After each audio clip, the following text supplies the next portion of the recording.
if you go to some of these peri-urban areas, a lot of these places, the lakes no longer get water. And that's because, some of the channels that were coming into the lake got diverted, either intentionally or unintentionally. Sometimes somebody put a block or a big highway in between, so the water didn't go along, and they didn't culvert it. A culvert is kind of a big pipe you put under the highway, right? So I've seen some of these tanks which have now gotten isolated because nobody has any memory of it being a water body anymore.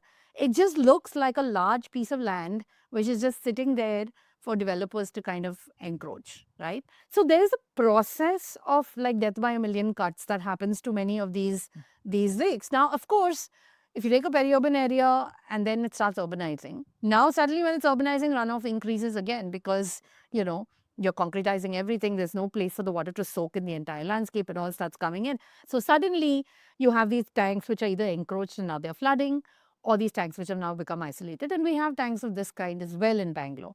The second thing that happens to the chain, if you want to call it that, is the links in between. Gradually, real estate on both sides starts encroaching and it becomes narrower and narrower. So now you're suddenly getting even relatively small storms are producing a lot of water and there's no space in the links for them anymore. So that's the other kind of problem we've had, which is, firstly getting rid of the lakes themselves, encroaching on that, but then getting rid of the channels between the lakes.